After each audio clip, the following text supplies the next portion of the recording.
Hello guys, and today we return to one of my favorite topics in vlogs, and that is learning more about Russian geography and Russian cities based on the materials provided by Ukrainian armed forces during their successful military operations inside Russian Federation. And today we will talk about the city of Voronezh. Why? Because the whole Voronezh is in panic and the state of emergency was announced there. Why? Because of some important demilitarization procedures Ukrainian armed forces had to conduct there last night. Let me tell you more. My name is Anna and I vlog daily from Ukraine since the start of the brutal Russian invasion. So if you're new to the channel, you support Ukraine, please subscribe and help us fight against Russian propaganda, fake news and all that evil. And my longtime friends, check your subscription status and hit notification button. So last night was very loud in Voronezh because we had to perform some important demilitarization procedures on their airfield. No one of the civilians suffered. It is only Russians and their air defense systems that can hurt civilians. Ukrainians work well. We save both human lives and our drones. So in the results of this attack, a couple of Ukrainian drones were traveling in the direction of Voronezh and some of them landed on their airfield. But unfortunately, it was really loud because unprofessional Russian air defense was trying to target Ukrainian drones, and there were lots of explosions and, of course, smoke and other things that typically come together with war. And we all really well know that war always returns home, and its home is Mother Russia. So remember to subscribe and share if you support Ukraine. That's the easiest way to demonstrate your solidarity.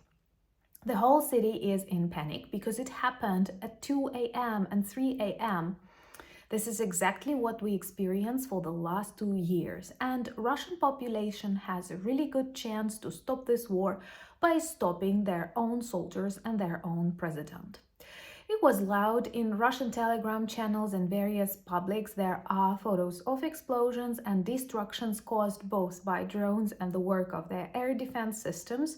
And yes, if you build the houses close to an airfield, it may be loud and it may be painful sometimes.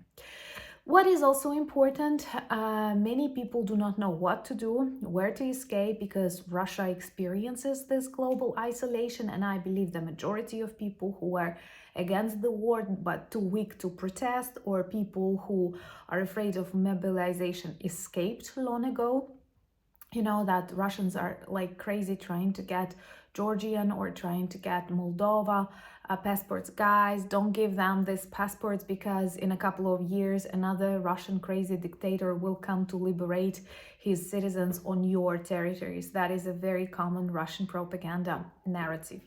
So they are trying to evacuate some people from the houses, apartment buildings that are close to military objects. Voronezh is a big city. It is 1 million plus population, and it is an extremely important railway connection in Russia. It is closely connected to Rostov-na-Donu, Kursk, Belgorod.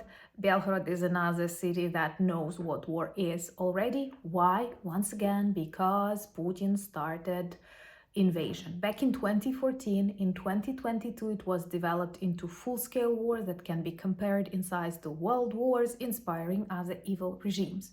So, Russians, you always have a solution. You can stop it from inside. That's the only way, because the war is the product of your political inactivity, of your chauvinism, of lots of other things that I cannot enumerate because YouTube does not allow that long videos.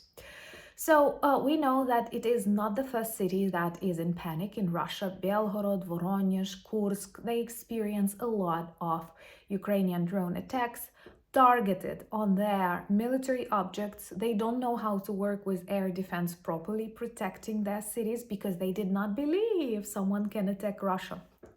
Congratulations. And also because they are extremely negligent and maybe they drink a lot and they smoke a lot and cause lots of destructions. For example, that very same Voronezh region, not the city but the region, recently suffered greatly because targeting Ukraine like crazy with missiles, They also targeted a city as village in Voronezh, destroying a street. And what is also important, they said they did it. So Russians are not hiding, and perhaps that is like normal for their society. Recently they said they destroyed their own A50. We did. And now they confess they destroyed the village. That was true, because no need for us to do that. Anyway, Russia is dangerous for the world. Russia is dangerous for Russia. Russia is dangerous for Mars. I don't know why Elon Musk does not understand that. But it is good that they feel what war is. Unfortunately, unless they taste their own medicine, they cannot understand what evil that is. Observing it from outside, commenting it in Russian publics, and pretending that they are teaching smaller brothers won't help. They have to feel it. And I'm happy that Ukrainians, with limited resources, with prohibition to use long-range missiles and other things, are able to invent creative ways to first destroy legitimate military targets like airfields, like their factories, like oil depots, and also that we are able to transmit some important messages to Russian population. You have to be interested in the end of this war, because otherwise you will have to evacuate, you will lose your houses, you will lose your lives, just as Ukrainians for 2 years already. And it's not a revenge, it's just the way all wars develop. Ukrainians are not filled with hatred even in such moments. We are filled with disgust. That's my feeling to Russia. If you share that feeling and you're new to the channel, remember to subscribe and let me know what are the other topics you'd like to discuss. Leave your ideas in comments. Thank you once again for your support, being my patrons and buying me coffee. Thank you so much for your support of our new collection in a merch shop dedicated to the names of Ukrainian months. Do check it, it's quite interesting. And also subscribe to my Instagram, Threads, Twitter, and join my Discord community. But most importantly, thank you for standing with Ukraine. And today, special thank you to the British Minister of Defense, who proclaimed an extremely important speech. Unfortunately, the times of war are really close to us. Go check the link in my community tab, because it is one of the strongest speeches I've read in years. Thank you once again for standing with us, people from different countries, people from different places.